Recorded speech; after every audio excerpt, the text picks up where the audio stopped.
Hi, everyone. Welcome to the Wolfhound Franchising Podcast. I'm Sean Livingston, franchise broker and consultant, and member of the Franchise Brokers Association. So first, I hope everyone had a great 4th of July weekend and everyone stayed safe.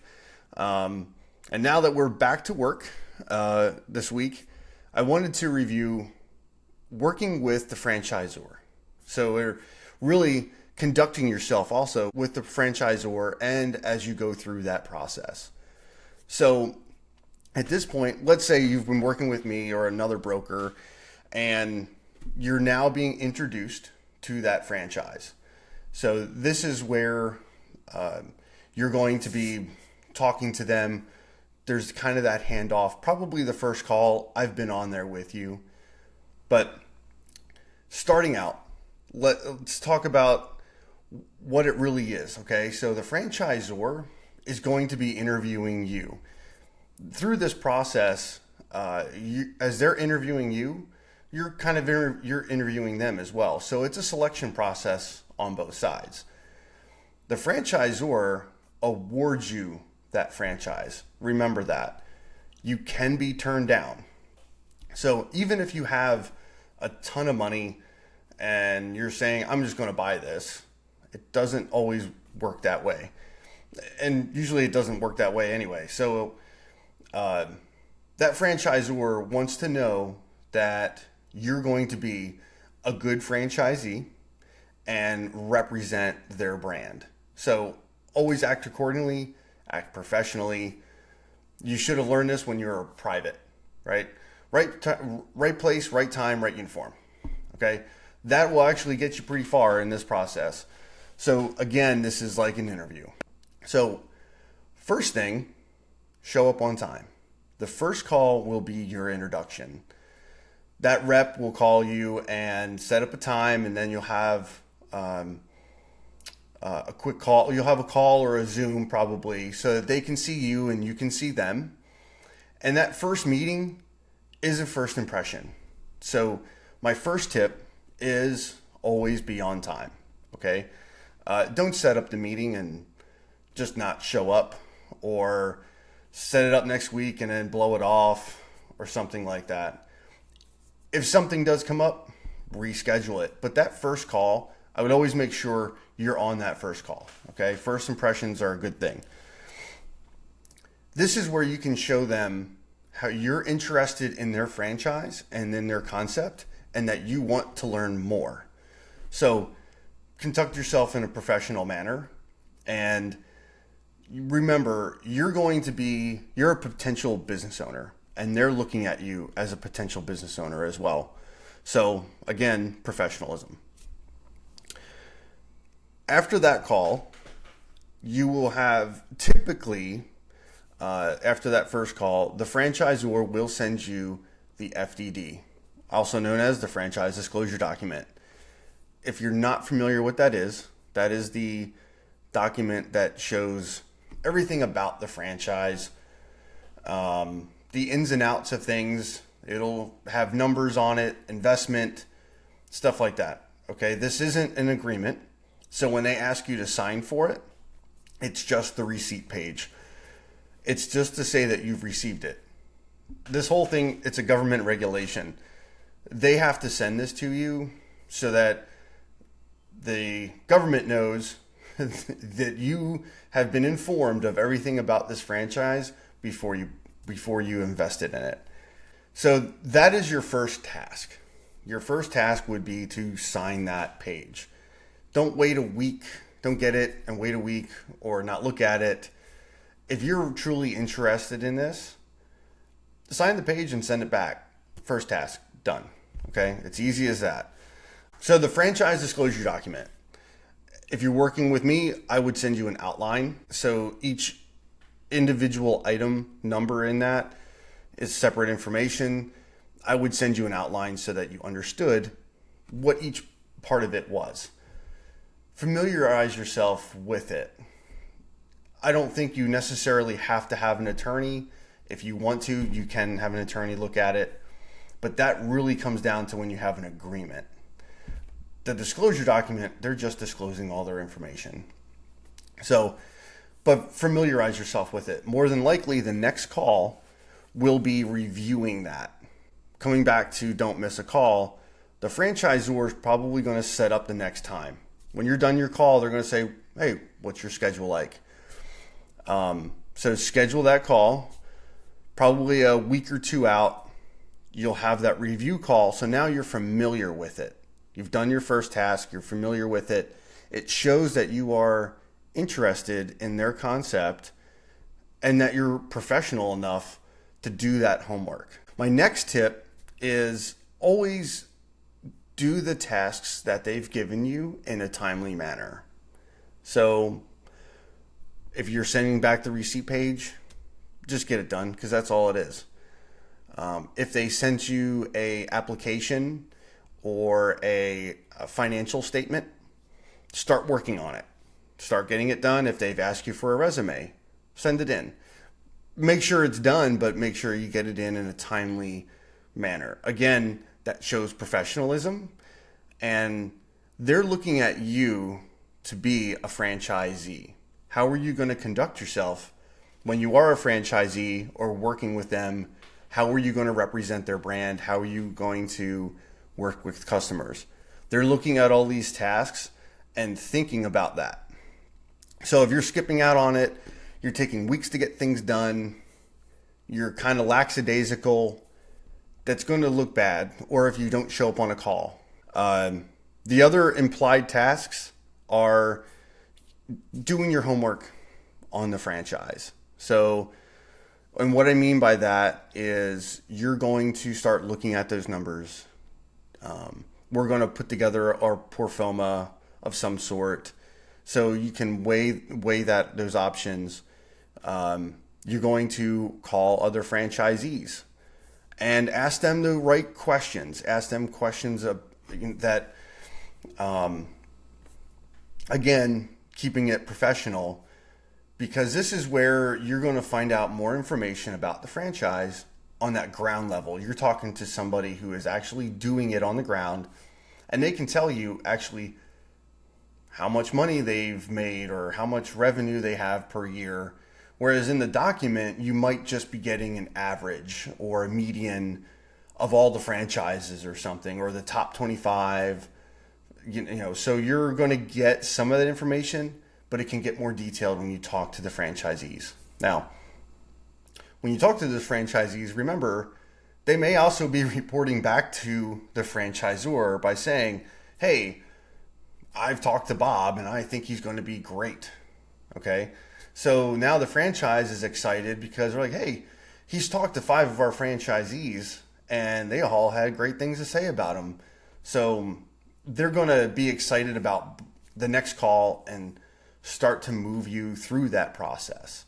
You'll get the information on the ground level numbers, operation, marketing. Think of those things when you talk to the franchisees. How do you operate? How do you market? How do you do those types of tasks when you're actually the business owner? Okay. I would always remember, I call this the 20-60-20 rule. There's always going to be the top 20% performers. There's always going to be the average, which is in that 60% range. It's probably going to be most of your franchisees. And there's always going to be a few at the bottom of the list that might not be as performing, or they might be having a harder time with their business. So always remember that, and that's why I say call several of them so you can get kind of the full gamut and understand where everyone's coming from. Plus, if you become a franchisee, you want to conduct yourself professionally, because now you're going to probably meet them again. More than likely, you'll see them at convention or maybe at training. Again, professionalism. In the process with the franchise, you're going to have probably several calls, and the next calls are going to be covering marketing, covering operations, training, etc. Those types of things, but you're going to, most oftentimes, they're going to focus that call. They're not just going to just call you and just go over a whole bunch of things. It's going to be like, okay, today we're going to discuss how do our franchisees market, and how does the franchisor help you? They're going to do that. How does the franchisor help you in the operations? And also, how are you expecting to set your business up in the operations? So now, as they're talking to you, they're also getting a feel of how you're going to act and what you're going to do with those things and how you're going to run your business. Remember, their point of view is, are you going to be a successful franchisee, and how are you going to represent their brand? Next tip, I said this earlier, always make sure you're on the calls. If you have to miss a call, it's fine if you need to reschedule, but make sure you're there on the time you've rescheduled. And make sure you do it ahead of time. Don't do it last minute. Try not to do it. You've already missed a call and now big thing is make sure you've rescheduled if you can't make that call. If you start missing calls, to them it looks like you're not interested. If you're not interested, why are they going to be interested in you? So if you've missed, and I've seen this happen with many franchisors, if the potential franchisee, you're a candidate and you've missed at least 2 calls, they're probably going to write you off and probably stop contacting you. They might put you on the back burner. You might get some marketing emails or something, but they're not going to look at you as a solid person who's really looking at that. Don't waste their time, and they're not going to waste yours. So if they feel like you've wasted their time on skipping out on some of the calls, they're just going to push you aside. So don't be that person. Okay. I'll give you a quick story. I had a client who I had been talking to. We looked at several concepts. He seemed very interested. I got him connected with a couple franchisors. He started looking heavily at one in particular. And as we started to kind of go down, he had the intro call. I think he even had the secondary call. But then all of a sudden it got sporadic. He didn't respond to an email here or there. He missed out on one of the calls that they had scheduled. So now the franchisor gets a little like, what? Now they're emailing me, asking me what happened to this guy. Is he around? So I have to try to contact him, and then he's not. It takes him a week to contact me back. Those types of things start to show the franchisor that you're not interested. And is that how you're going to treat a customer? Or is that how you're going to pay your royalties? Or is that what you're going to do when the franchise tries to contact you for something? Okay. So with that, the representative at this franchise noticed his name came up and with 2 other of their brands. This happened to be a brand that was under an umbrella company. There's franchise development companies that help develop. They find a brand that's really good and they start to bring these brands under their wing. They don't necessarily own it, but they help develop it. They help the sales process. So they're managing all those aspects of it. And he noticed that this particular person had popped up on 2 other of their franchise brands before. So before I even spoke to him, he had done this and he had done the same thing. So the rep told me this is his MO, and he just wrote him off, and I tried to contact him, but again, it's so slow to respond. The franchise just put him aside. They know this is the 3rd time he's done this with one of their franchises. He's not serious. He's probably just kicking tires. The idea is there, but it doesn't seem like he's ever going to really do anything. So, plus it makes him look like he might be a bad franchisee if he gets on board. There's obviously other things in life that are more important to him than running a business. After the calls, and you get to this spot where you've had a few phone calls, they're probably asking for an application, a financial statement. Again, those tasks, get them done. And with all that, they've pre-qualified you or you've pre-qualified for your loan, however it might be, they're going to invite you to their discovery day. A franchise always has what they call a discovery day, usually once a month. They have a day where all their candidates that they've put together and they've been talking to all come together and they visit the headquarters. You're going to get wined and dined, and they show you the corporate office. You might be there for a day or two. You're going to visit a franchisee somewhere locally. So they're going to show you what's going on at their local level, and meet the team. You're going to meet the founders. You'll meet the CEO. You'll meet the head of marketing, the VPs of things, and walk around and stuff. So you're going to do that. And so really that day, they're really getting more of an impression of you. But everyone gets excited. Discovery Day. This is where you're getting really close.